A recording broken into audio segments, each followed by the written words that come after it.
And we are now recording. Welcome everyone to the public meeting for the about the proposed determination for the Holladay Subdivision, presented by the Adjudication section of the Division of Water Rights for the state of Utah. Again, this meeting is being recorded and will be available on our website and YouTube channel. I am Ryan Broadbent, one of the engineers with the Adjudication section here. And also joining us today, we have Mike Drake, the Assistant State Engineer for the Adjudication section. And we have Gordon Rowe, one of the Assistant Attorney Generals that assists the Adjudication section. So the public meeting is to discuss the proposed determination that was filed with the court on November 30th for the Holladay Subdivision. Our goal is to give a small presentation on the adjudication process and where the Holladay Subdivision stands in that process. We also hope to give an introduction to the proposed determination document to familiarize you with it and how to interface with its various components. Following our presentation, we'll have a question period.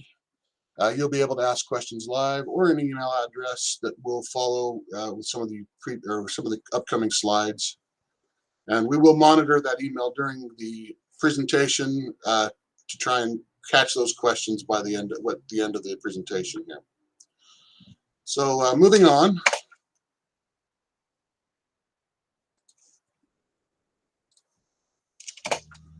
Our agenda for tonight will be to discuss the adjudication process, run through a quick proposed determination overview, and then we'll follow that with an overview of the hydrographic survey map. Then we'll have a discussion on accessing the proposed determination and hydrographic survey maps. And then we'll follow that with questions. And as you can see here, that's the water rights adjudication email address that we will be monitoring during our proceedings. So this is the adjudication process as it pertains to all the books that we are discussing.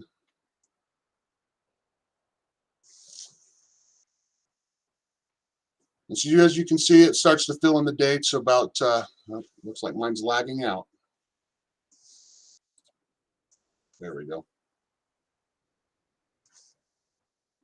So this subdivision is part of a larger adjudication called the Utah Lake and Jordan River Adjudication, and it began in 1944. We've broken this larger adjudication into smaller areas and this one is called the Holladay Subdivision. It began with a notice of commencement printed in the newspaper in January of 2018. This was followed by a summons mailed to all residents in the geographic area and printed in the newspaper. The summons was issued January 12, 2008. Approximately 2 weeks following the summons, we held our first public meeting to discuss the adjudication process and what everyone's role in the adjudication was. We held that public meeting on January 24th, 2018. Approximately 2 weeks after that, after the public meeting, we mailed the notice to file claims. This was both a targeted mailing to all the owners of record on our database, as well as a generic mailer to all residents in the geographic area. And this notice was essentially to file a claim if you were using water from a water right. That notice to file claims was followed by a 90-day period in which those claims needed to be filed. And then following that, we were given a 30-day extension period. Once both of those were elapsed, we created a list of unclaimed rights. And this unclaimed right is any right that we had record of that did not receive a claim during that initial claim filing period. And this list of unclaimed rights was published with the court on August 9th, 2018.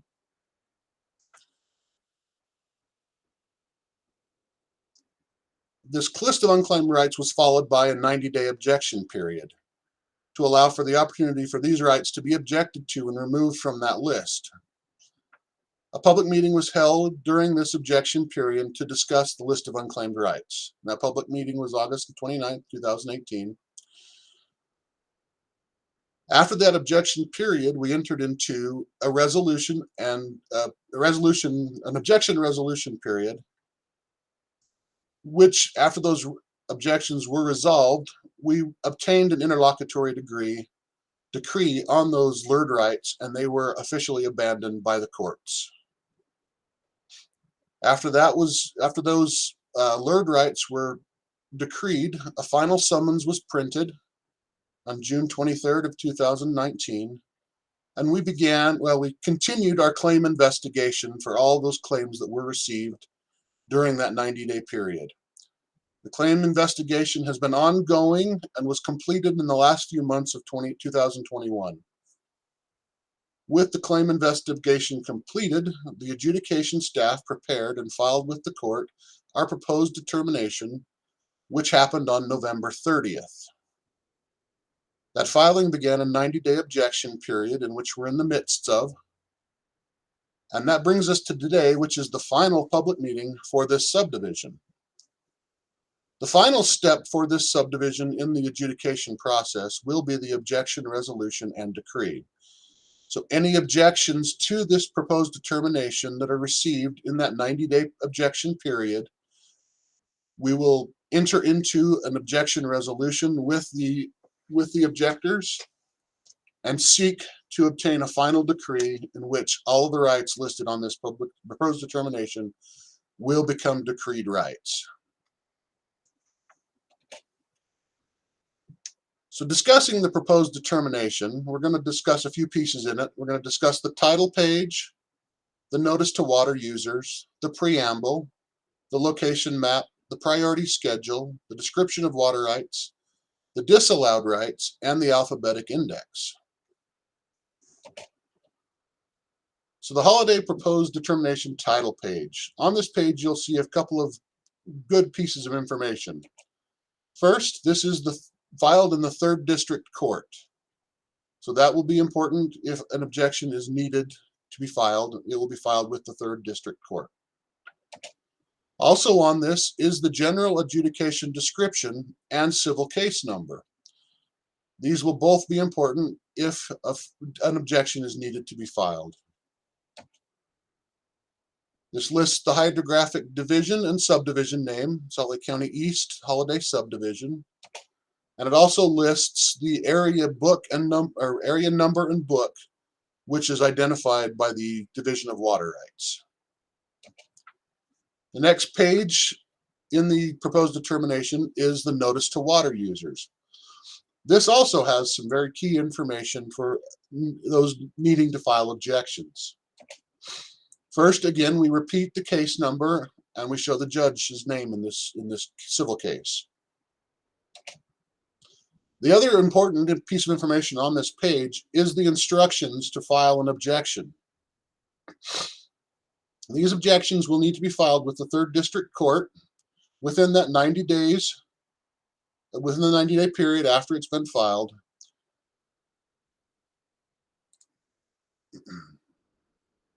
I believe there's a form letter for filing an objection, and if you are in need of that, you can send us an email at the Water Rights Adjudication email address that was presented at the beginning and the end, and we can get you a link to that information to provide you that the form letter for filing an objection. The next page in the proposed determination, and it's several pages long, would be the preamble.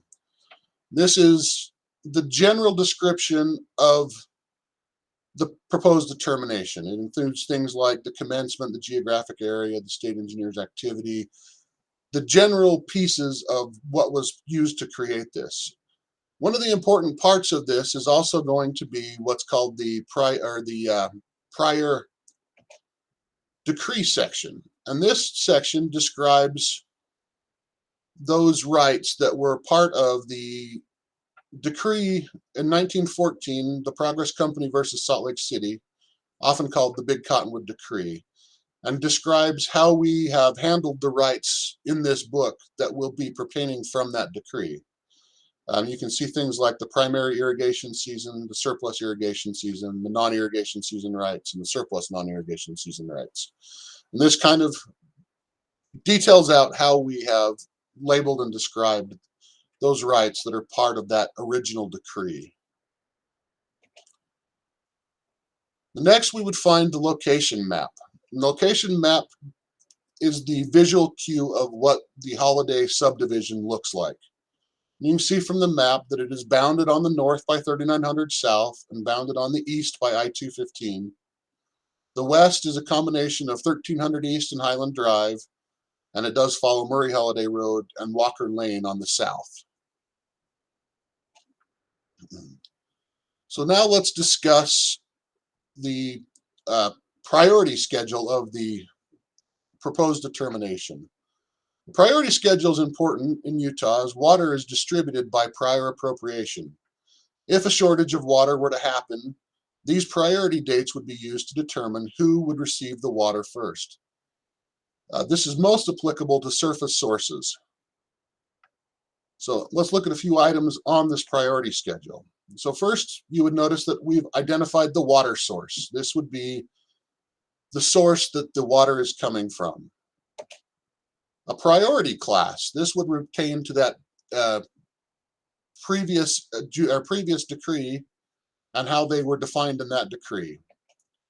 A priority date. Again, that is the date in which this water right was established, and how it is related to the others would be how we would determine who gets water first. There's also the definition of a flow rate or an annual volume. The water right number is listed. The owner of record is listed. And that would be the pieces that you would see in that priority schedule.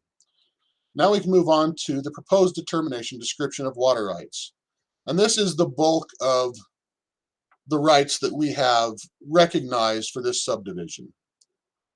And so when you look at these rights, some of the pieces that may stand out and are important would be the water right number. This is how we identify it in our database and in our records.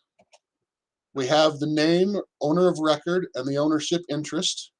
This would be the owner that is currently on the water rights database. The next piece of important information, the type of right and the quantity of water. And this would tell you how this right was established and what this right has as a quantity. The next pieces are the priority date and source. Again, this tells you when the right was established and what the source for this right is. The point of diversion and location and well data if available. And this will tell you where the point of diversion is located using PLS, Public Land Survey System, and give a description of the point of diversion. This one would be an underground, would be a well. And this one has a few pieces of information like it's a 3-inch well, 105 feet deep. The next thing on here is the water use group.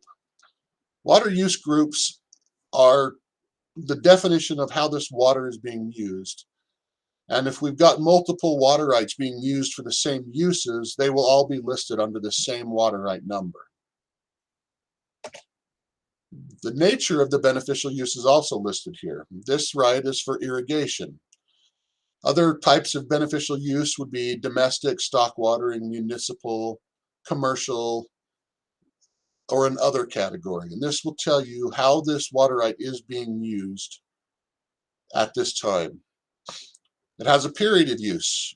Irrigation is typically from April 1st to October 31st, but this could also be January 1st to December 31st year-round for things like municipal and stock watering. This tells the sole supply of how much this water right is contributing to the group and the group total of how much is being, or the group is being used for. Since this is a single water right in the group, the sole supply and group total will be the same. If this had multiple water rights, you would see that the sole supply of all the water rights should add up to the group total. The next piece on this is the place of use matrix. And this has got a lot of pieces of information. The first piece that we look at here is the section, township, and range. This, again, applies to public land survey, telling us the section, township, and range, and the basin meridian that this right is located in. The next piece is The top of the matrix would be defining the quarter sections of where this right is being put to use. And then in this section is where we would mark the 40-acre tract where this right is being used. You notice that this one has an X in the northeast of the northeast quarter. And that is where this right is being placed to beneficial use. The place of use acreage will tell you how much acreage is being used for irrigation on this right. And the group total. If this had multiple sections, each section would have its own total, adding up to the irrigation total that we see above. Another example that we wanted to point out was the general comments. This is typically used if the water right has something that needs to be additionally added to the database. This one in particular is one owned by Salt Lake City that is stemming from a decree right in the Far and Harper ditch, part of the Big Cottonwood decree. And we've noted that here, and that would be part of the general comments on this right. The next section is the forfeited rights. These are rights that, due to non-use, are being recommended for forfeiture by state code. A couple of things to note on this one. You would see the water right number, the name of owner of record, the point of diversion, and the source. The next section is the invalid claims, and these would be claims that we didn't feel met the standard to be called a water right in the state, and they have been listed here as invalid. And again, you would see the same general idea here: water right number, name of the owner of record, and the points of diversion and the source. So if you're interested in these rights, the best place to get more information would be to turn to the water rights files online with the Division of Water Rights and gain any additional information as to why we felt that these needed to have these determinations. And if you have any additional questions, again, feel free to contact us and we can discuss these findings further. And again, that water rights _adjudication at utah.gov can be used to contact us. The next piece of the proposed determination is the alphabetical index. And again, just like it sounds, this is an alphabetical index of the water rights by owner of record that we have put together to make it a little easier to kind of figure out this proposed determination. And so you'd see on this one, you'd have the owner of record, you'd have a source, the water right number associated with that owner of record, and then a page number of which that water right would appear in the proposed determination. So next we can discuss the hydrographic survey. The hydrographic survey is done as part of the investigation that we prepared a visual record of the findings of the water use in the geographic area. Some of the pieces of this would be, of course, a north arrow and scale, the map legend, which kind of defines the boundaries, what the points of diversion and how they're located, and then has a group number that is associated with irrigation use that was found in association with that group number. And then if you wanted to see water right information, you'd take that group number and figure out which water rights were associated with that group. And then again, there's a map location. The area is quite large. I believe this one has 14 pages of area covered, that we would see all the new points of diversion and irrigation that is happening in this geographic region. So let's talk about accessing the proposed determination. The recipients of the notice of proposed determination will include the water right owners listed on the records of the state engineer. Any claimants who submitted claims in the Holladay Adjudication will also receive notice. Registered agents for corporation or corporate entities owning water rights or having filed claims with the adjudication boundary, and any counsel of record who have filed an appearance in the court. So all those people have received a notice that the proposed determination was filed. So the easiest way to access both the proposed determination and the hydrographic survey is the links provided here at the waterrights.utah.gov, PD Books, Holladay PD, and the Holladay HS. We also do have hard copies that can be printed at our office for a nominal fee. And they also have been filed with the Third District Court and are available there. I believe they will also charge you a nominal fee. So who can I contact to discuss this adjudication process? Again, I'm Ryan Broadbent, one of the adjudication engineers, and you can see my email and phone number here. Additionally, I have with me Michael Drake, the assistant state engineer with adjudication, and his email and phone number are here. The general adjudication line, which can be used to contact the adjudication staff, and your call will be directed or a message will be received and somebody will give you a call back. And then there's also the Division of Water Rights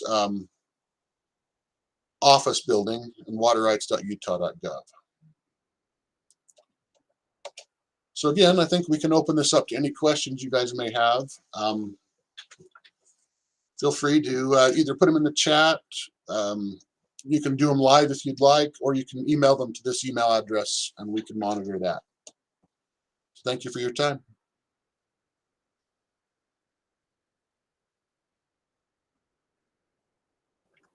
So maybe let's pause for a second, see if there are any questions. If not, we'll go ahead and close the meeting.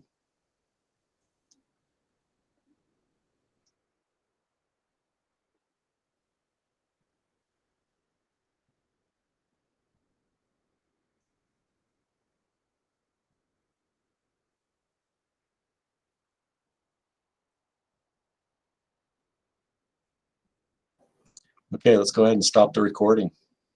All right, thank you for your time.